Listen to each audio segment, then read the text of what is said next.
beleza? Então vamos comentar um pouquinho hoje sobre a reprodução das pteridófitas, ok? Então veja só, pessoal, ó, aqui nós temos então essas estruturas que são chamadas de soros, ok? Então se você pegar, por exemplo, assim, um pé de samambaia e você olhar na parte inferior dessa folha, você vai ver, por exemplo, que existem esses pontinhos marrons. Esses pontinhos marrons são os soros, ok?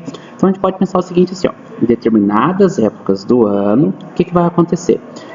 Desenvolve-se esporângios, né?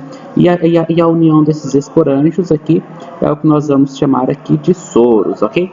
Certinho? Então, ó, vamos partir agora para esse desenho aqui, ó.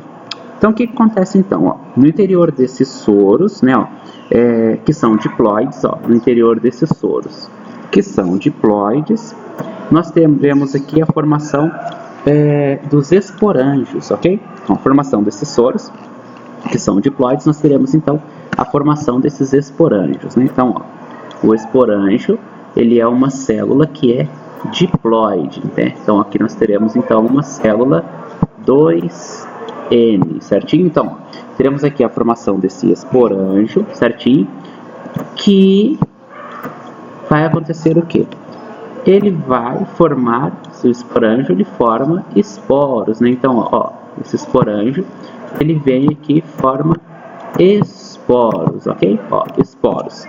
E ó, quando esses esporos se soltam, vai acontecer o quê? Vai acontecer a germinação, né? Então, ó, vamos colocar aqui então os nomes específicos que nós estamos falando, certinho? Então, ó, aqui nós teremos então os esporângios, certinho, certo? Ó, esses esporângios aqui vão produzir esporos, certinho? Que em condições adequadas eles germinam, certinho? Beleza? Tranquilo? Então, ó, quando eles germinam, vai formar-se aí uma nova estrutura, né? Então, ó, vamos pegar aqui novamente o nosso lápis, né? Ó, uma nova estrutura aqui, né? Que vai receber o nome agora de prótalo, certinho? Ela vai formar aqui um pequeno talo, né? Um pequeno talo. Então, ó, isso aqui é um talo, certo? Então, ó, a formação desse talo, ó, a formação aqui, ó, desse talo, beleza?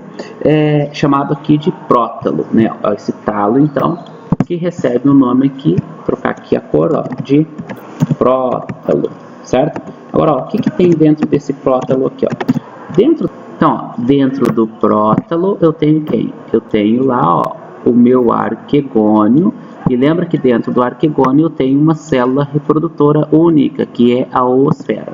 E também dentro desse prótalo eu tenho quem? Eu tenho lá o meu anterídeo, né? Então lembra lá, o que o anterídeo faz?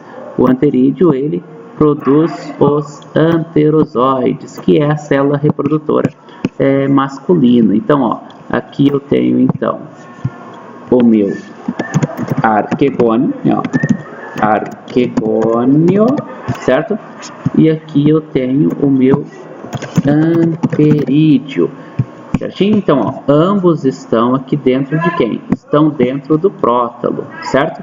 Então, ó, ambos estão dentro do prótalo. Então, ó, aqui, certinho? E aqui, beleza? Então, ó, se existir água suficiente, o que acontece? Esses anterídeos, eles vêm e fecundam quem? Fecundam aqui a oosfera. E ó, quando tem a fecundação da oosfera, nós teremos aqui a formação de quem? A formação de um zigoto, certo? Ó, então, nós teremos aqui a formação de um zigoto, né? Aqui dentro, então, nós teremos, então, teremos a formação desse cara aqui, ó. Formação desse cara aqui, que recebe o nome, então, de zigoto, ok? Recebe o nome de zigoto.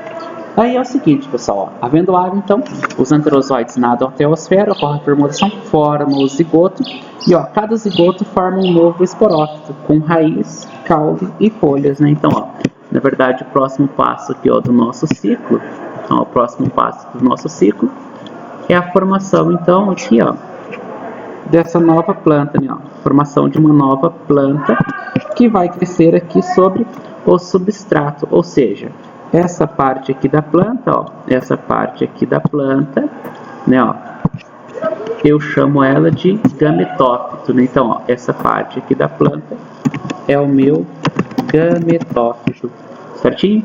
E ó, essa parte aqui, ó, superior da nova planta vai ser então o meu esporófito, certo? Então assim, ó, o próprio pé de samambaia já é o próprio esporófito aí, propriamente dito. E aí é o seguinte, pessoal, a partir das pteridófitas, né, um detalhe importante aí para nós não esquecermos, né? A partir das pteridófitas, a fase duradoura é o esporófito e não o gametófito, como falamos ali na aula anterior, quando falávamos ali sobre a reprodução das briófitas, certinho? Que refere-se, pessoal, à conquista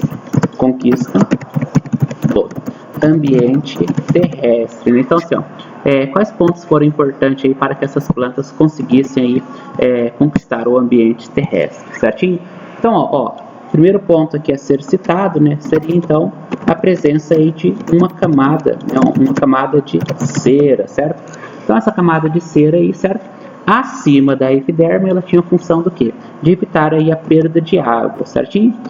O segundo ponto que nós poderíamos citar, então, seria a presença de estruturas, né? Estruturas como os estômatos, né? E esses estômatos, então, teriam a função aí de controlar aí, a quantidade de água, né? Na verdade, uma quantidade pequena, ou seria ali evitando aí que essa planta perdesse muita água, certo? E controlava aí, por exemplo, a entrada e saída de gases aí importante para essa planta, certo? Assim como o desenvolvimento de um sistema, né, um sistema radicular, né, um sistema radicular que teria aí a função, na verdade, aí de fazer o quê? De prender aí essa planta aí ao substrato, certinho? Certo? A presença, então, de um sistema vascular, que vai aparecer aí apenas nas pteridófitas, briófitas e nas pteridófitas, gimnospermas e angiospermas. E por último aqui, ó, a reprodução independente de água, né? Então, a reprodução independente de água, certo? Ó, que vai acontecer aí das gimnospermas para frente, ou seja, lá nas gimnospermas e nas angiospermas, ok? Então assim, ó, esses 5 pontos aqui são importantes aí de nós lembrarmos aí, que refere-se então à conquista do ambiente terrestre aí por essas plantas, ok? Então assim, ó, nas próximas aulas aí, pessoal, nós comentaremos mais aí sobre esse grupo interessante e nesse caso vamos falar então aí sobre um pouquinho, ou mais um pouco, na verdade, desses fatores, né, e das características de cada grupo e também aí sobre a reprodução das briófitas ou das gimnospermas e depois das angiospermas, ok? Então aguardo vocês aí e até mais.